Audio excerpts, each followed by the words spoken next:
तो students, welcome है आपका नेक्स्ट वीडियो के अंदर। वीडियो को शुरू करने से पहले मैं आपको बताना चाहूंगी, मैं हूं आपके एजुकेटर सिमरन जैन, जिसने यहाँ पर आपके केमिकल बॉन्डिंग टॉपिक को शुरू किया हुआ था। तो चलिए, इससे पहले मैं आपको 3 पार्ट इसके पढ़ा चुकी हूँ। फर्स्ट पार्ट में हमने केमिकल बॉन्ड के बारे में पढ़ा था, जिसके अंदर हमने कुछ कुछ टॉपिक्स को कवर किए, ग्राफिकल एनालिसिस को किए और टाइप्स ऑफ केमिकल बॉन्ड के बारे में पढ़ा। नेक्स्ट वीडियो के अंदर मैंने आयनिक बॉन्ड को आपको पढ़ाया था कि आयनिक बॉन्ड की फॉर्मेशन क्या होती है और conditions for the formation of ionic bond क्या होते हैं। नेक्स्ट टॉपिक के अंदर मैंने आपको सोल्यूबिलिटी पढ़ाया था। कल हमने सोल्यूबिलिटी पढ़ा था, लैटिस एनर्जी क्या होती है, हाइड्रेशन एनर्जी क्या होती है, सॉल्वेशन फिनोमिना क्या होता है। कल हमने इन सब चीजों के बारे में बात की थी और ये तीनों ही टॉपिक आपके बहुत इंपॉर्टेंट है और एनसीईआरटी को कवर करते हुए ये वीडियो मैंने आपकी बनाई है। तो चलिए स्टार्ट करते हैं आज के नेक्स्ट टॉपिक के ऊपर। The most hot topic is Fazan's rule. Fazan's rule क्या कहता है? किसी भी आयोनिक कंपाउंड के अंदर आपका कोवलेंट करेक्टर कितना है, क्योंकि आपको पता है कोई भी कंपाउंड होता है ना ही तो आपका प्योर आयनिक होता है और ना ही प्योर आपका कोवलेंट होता है। तो किसी ना किसी आयनिक कंपाउंड के अंदर कुछ मात्रा में आपको उसका कोवलेंट करेक्टर देखने को मिलता है और कोवलेंट कंपाउंड में कुछ आयनिक करेक्टर आपको देखने को मिलता है। फर्स्ट ऑफ ऑल हमें पता होनी चाहिए कि पोलराइजेशन क्या होता है। The attraction and the distortion of the electron cloud of anion towards the cation is known as polarisation. इसे क्या कहेंगे हम लोग?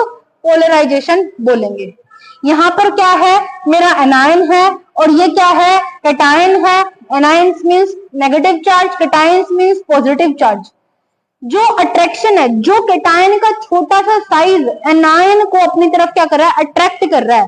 तो जो उसका इलेक्ट्रॉन क्लाउड की पहले कुछ अपनी शेप थी, अब वो डिस्टॉर्ट हो गई है। देखिए यहाँ पर मैंने डिस्टॉर्शन दिखाया हुआ है, ये क्या हो गई? डिस्टॉर्ट हो गई है।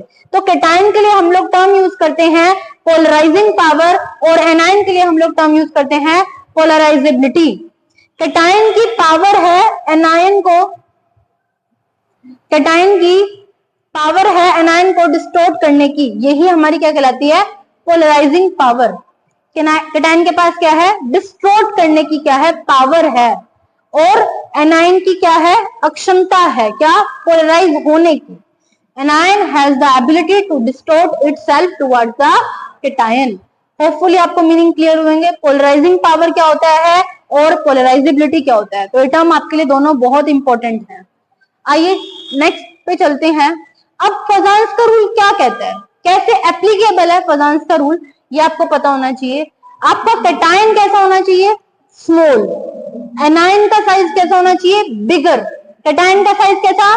स्मॉल। एनायन का साइज कैसा? Big. And high charge on the cation and anion form a better covalent bond. किसी भी कंपाउंड में अगर आप कोवलेंट बॉन्ड को बनाना चाहते हैं तो एनायन का साइज आपको क्या होना चाहिए? ज्यादा, और कैटायन का क्या होना चाहिए? कम। और चार्ज डेंसिटी दोनों पे क्या होनी चाहिए? हाई। तो एक कंडीशन आपकी है, मैंने यहाँ पर लिख दी है। कैटायन का साइज कैसा होना चाहिए? स्मॉल। चार्ज कैसा होना चाहिए? हाई। एनायन का साइज कैसा होना चाहिए? लार्ज। एंड चार्ज डेंसिटी कैसी होनी चाहिए इसके अंदर? हाई। आइए देखते हैं। यहाँ पर मैंने मैं आपके लिए क्वेश्चंस लेकर आई हूँ। अगर मैं बात करती हूँ compare the polarising power. Polarising power का मतलब है मैं कैटायन की पोलराइजिंग पावर को कंपेयर कर रही हूँ। जैसे कि मैंने बताया था आपको कि कैटायन का साइज कैसा होना चाहिए? छोटा। तो अगर मैं बात करती हूँ फर्स्ट एल्कली मेटल की, टॉप से डाउन अगर हम मूव करते हैं, लीना की रब से फरियाद, तो लिथियम का साइज छोटा है तो इसकी पोलराइजिंग पावर क्या होगी? ज्यादा होगी। Lithium, then sodium, then potassium, then rubidium, then caesium.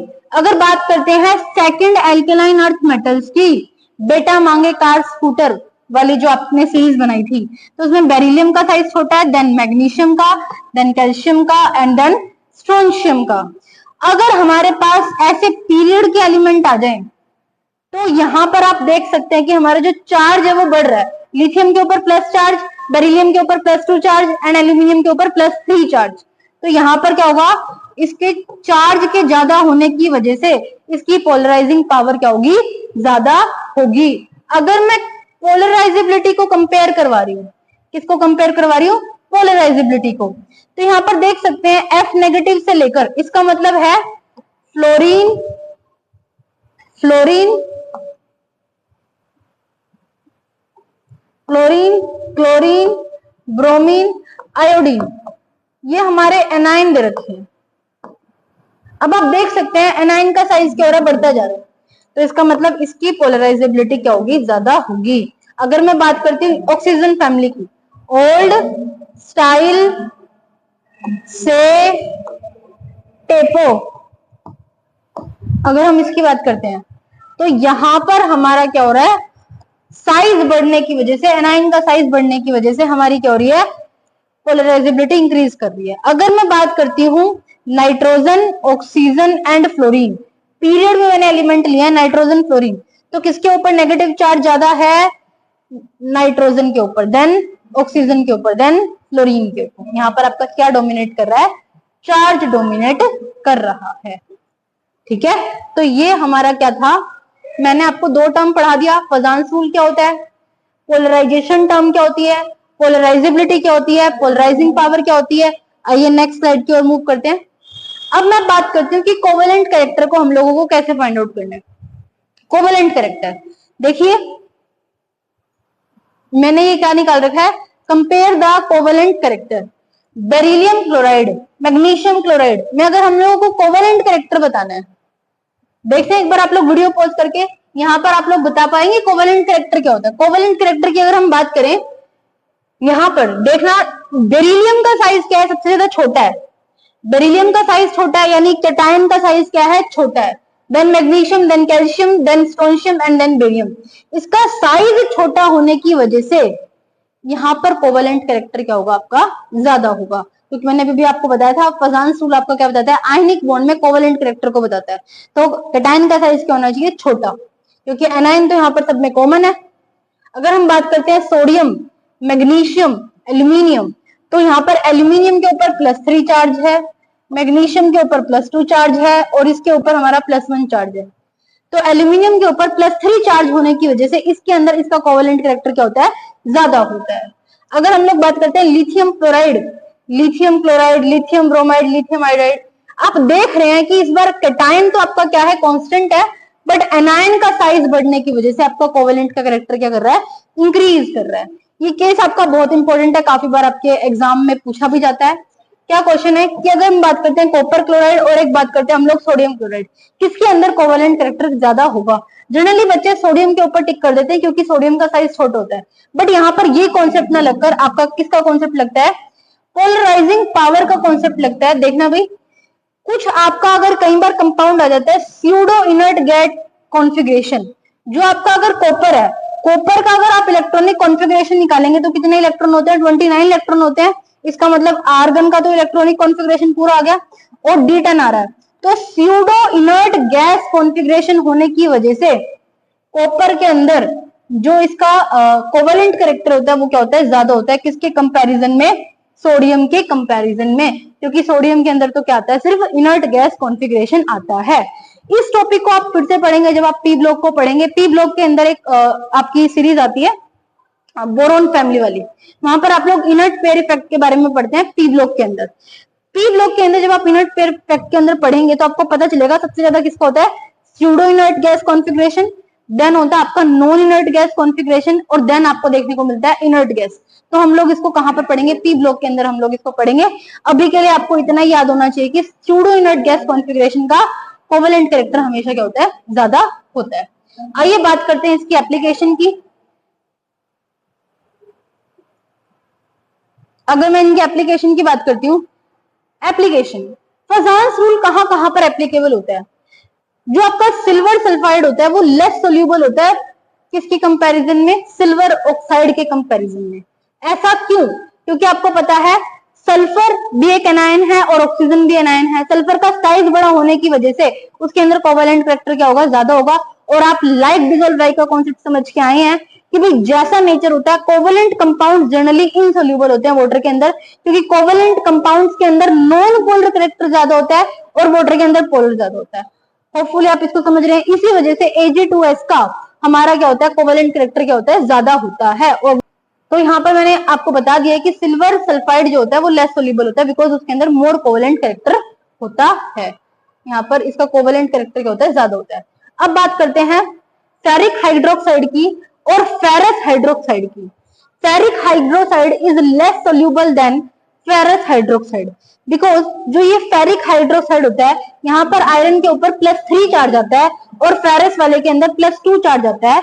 Cation के साइज के ऊपर चार्ज बहुत ज्यादा है, यहाँ पर +3 चार्ज होने की वजह से कैटायन क्या हो रहा है, ज्यादा क्या कर रहा है, पोलराइजिंग पावर क्या कर रहा है, शो कर रहा है, जिसकी वजह से इसके अंदर कोवेलेंट कैरेक्टर ज्यादा होगा और ये लेस सोल्यूबल होगा किसके अंदर, आपके वाटर के अंदर। अगर हम बात करते हैं नेक्स्ट की, मेल्टिंग पॉइंट की, जनरली आपने पढ़ाई होगा जितने भी आपके आयनिक कंपाउंड होते हैं उनका मेल्टिंग पॉइंट हाई होता है। तो आइए देखते हैं, जितने भी आपके कोवेलेंट कंपाउंड होते हैं उसके कंपैरिजन में आपके आयनिक कंपाउंड का मेल्टिंग पॉइंट हाई होता है, बिकॉज वो सॉलिड स्ट्रक्चर के होते हैं और स्ट्रॉन्ग लैटिस के बने होते हैं।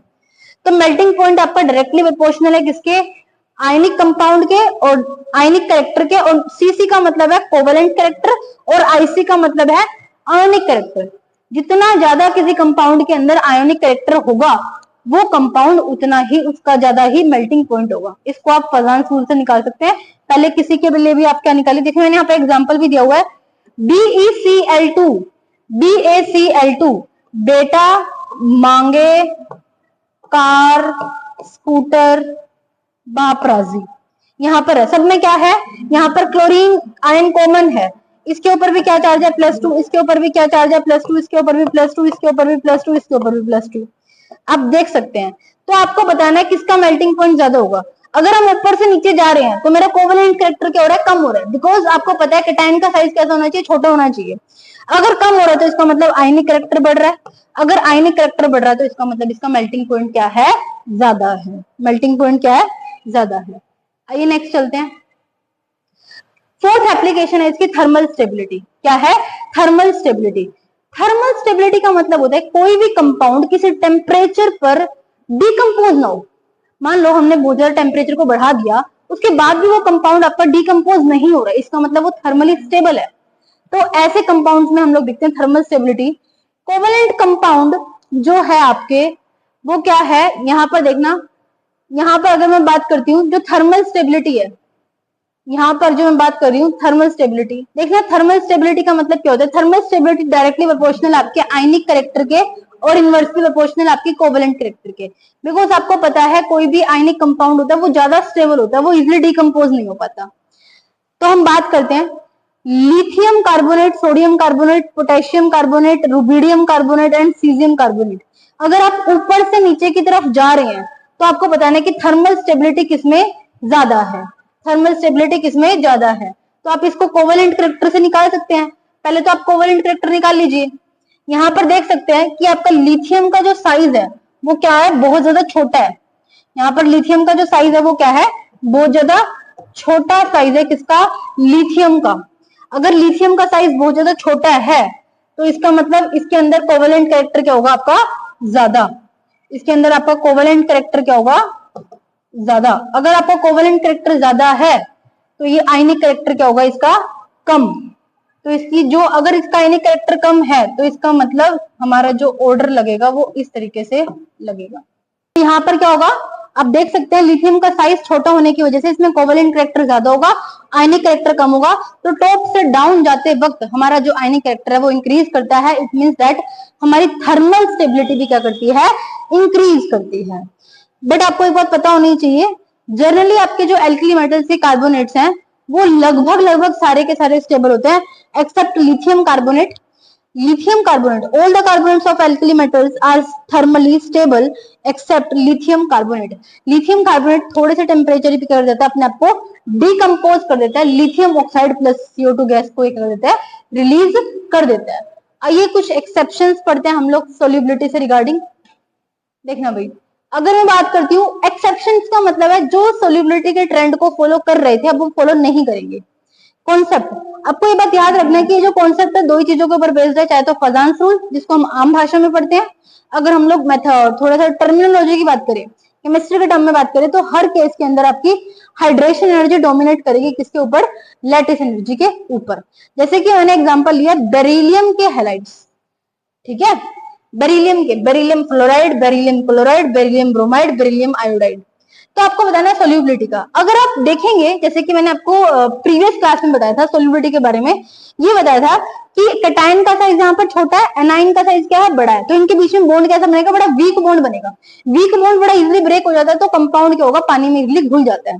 बट ऑर्डर क्या आना चाहिए था, ऐसा आना चाहिए था, बट इसका ऑर्डर ऐसे ना करके कैसा आता है कि बेरिलियम क्लोराइड का क्या होता है, ज्यादा होता है। क्योंकि अगर आप देखेंगे, अगर आप फजांस रूल को लगाएंगे, फजांस रूल को लगाने के लिए आपका सबसे ज्यादा कोवेलेंट कैरेक्टर इसके अंदर होएगा। क्यों? क्योंकि यहाँ पर अनायन का साइज बड़ा है। फजांस रूल में से आपको तीन ही बातें याद रखनी है, कैटायन का साइज छोटा होना चाहिए, एनायन का साइज बड़ा होना चाहिए, और चार्ज डेंसिटी दोनों पर हाई होनी चाहिए। तो इसका अनायन का साइज बड़ा होने की वजह से इसका कोवेलेंट कैरेक्टर ज्यादा है। अगर किसी का कोवेलेंट कैरेक्टर ज्यादा है तो इसका मतलब वो पानी में डिसॉल्व नहीं होगा, क्योंकि पानी का स्वभाव है पोलर और कोवेलेंट का मतलब होता है नॉन पोलर। तो इसका मतलब ये ऑर्डर क्या आएगा, आपका रिवर्स आएगा। तो ये बात आपको ध्यान रखनी है। नेक्स्ट अगर मैं बात करती हूँ आपकी हैलाइड की, हैलाइड्स ऑफ सिल्वर, यहाँ पर देख सकते हैं silver fluoride, silver chloride, silver bromide and silver iodide.